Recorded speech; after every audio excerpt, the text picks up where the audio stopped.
प्रश्न ये है कि कभी कभी ऐसा होता है कि किसी फैमिली में जितने मेंबर्स हैं उन सब की एक्सीडेंट में एक साथ डेथ हो जाती है, तो क्या उन सब के एक साथ कर्म उदय में आए हैं?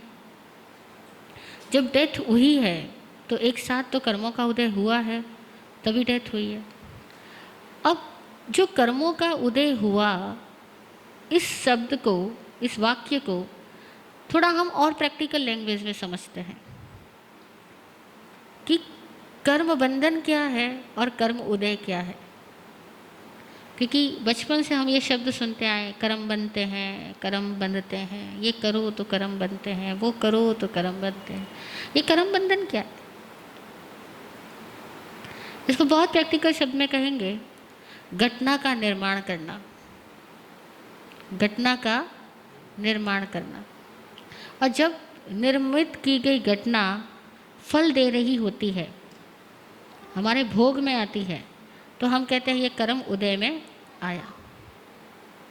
जब कर्म उदय में आया तो हमने उस घटना का भोग किया, और जैसे ही घटना का भोग हुआ, जो घटना निर्मित की थी वो भोगने के साथ ही क्षय को पानी शुरू हो जाती है, निर्जरित होनी शुरू हो जाती है।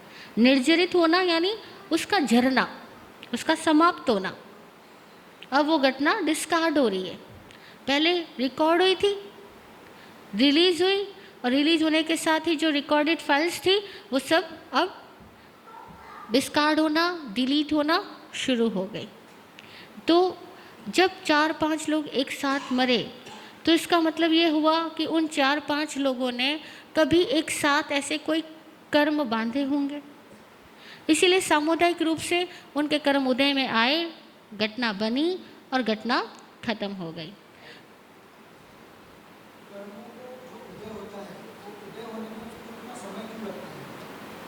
अब ये दूसरा प्रश्न है कि कर्म बंधते हैं और कर्म उदय में आते हैं, इस बीच में समय क्यों लगता है?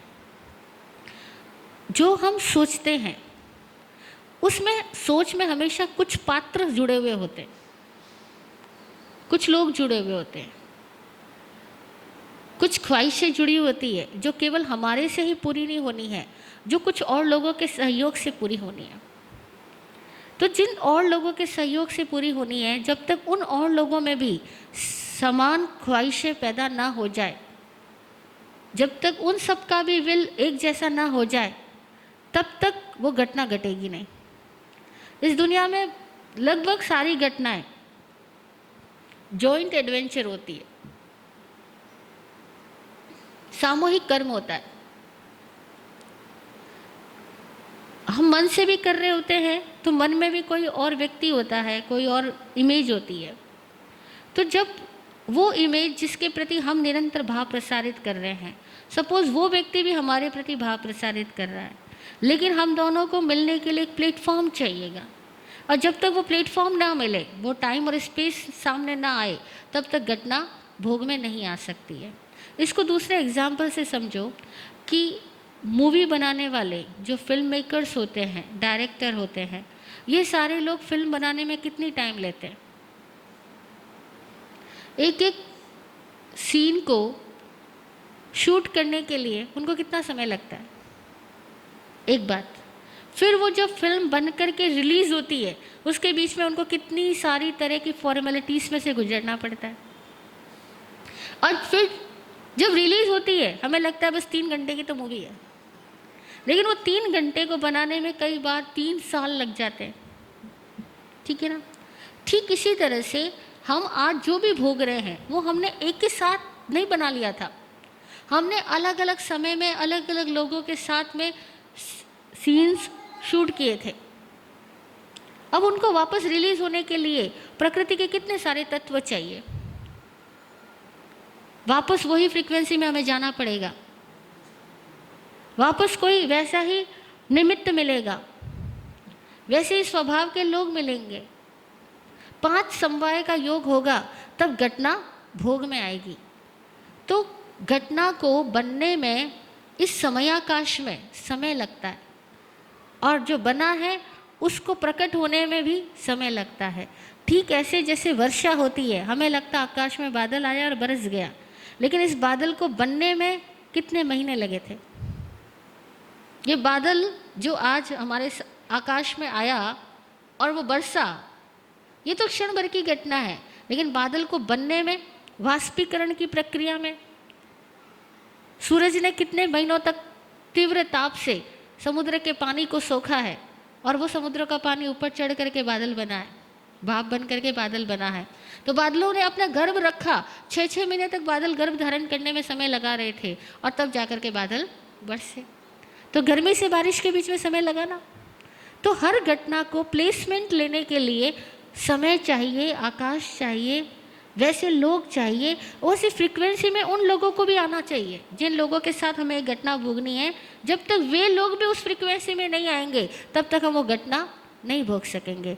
दूसरे एग्जाम्पल से समझो कि आप बॉम्बे बैठे हो और कोई चीज़ आप यूएस से मंगवाते हो, तो आपने ऑर्डर अभी दे दिया, बैंक में पैसे भी जमा करा दिए, लेकिन उस चीज़ को आपके पास तक पहुंचने में समय लगेगा। तो इसीलिए घटना बनती है और भोग में आती है, उस दरमियान टाइम होता है। इस टाइम के साथ ही हमारे पास में एक स्वतंत्रता होती है कि हम बनी हुई घटनाओं को चेंज भी कर सकते हैं। हम दिए हुए ऑर्डर को कैंसिल भी कर सकते हैं, अथवा दिए ऑर्डर्स में कुछ और साथ में ऑर्डर भी दे सकते हैं कि अभी तक तो वो सामान वहाँ से भेजना उन्होंने शुरू नहीं किया, अभी डिस्पैच नहीं किया है, तो हम कह सकते हैं कि इसके साथ हमें 5 लाख का और सामान भेज दो। तो कई घटनाओं के साथ में अगर हमने ऑर्डर देने के साथ में पेमेंट कर दिया है और सामने वाला उसको कैंसिल नहीं करता है तो हमें भोगनी पड़ेगी। हमने किसी को थप्पड़ मारी और सामने वाले ने थप्पड़ मारने का वापस कल्प कर लिया है तो वो मारेगा, हमें भोगना पड़ेगा। अब आप बोलो मैंने तो सॉरी बोल दिया था, तो आपके अपने अंदर से द्वेष खत्म हो गया, लेकिन सामने वाले ने तो द्वेष खत्म नहीं किया, वो तो बदला लेने आएगा, तो आपको उस बदले को तो सहन करना ही पड़ेगा। लेकिन अगर आपके दिल से क्षमा हो गई तो उस घटना को भोगते समय आप दोबारा कोई नई घटना निर्मित नहीं करोगे। अन्यथा हर बार हम घटना भोगते हैं और भोगने के क्षणों में फिर से एक नई घटना निर्मित कर देते हैं। हर भोग के साथ एक नया अतिक्रमण हो जाता है और वह नया अतिक्रमण फिर हमें नए भोग के लिए तैयार कर देता है।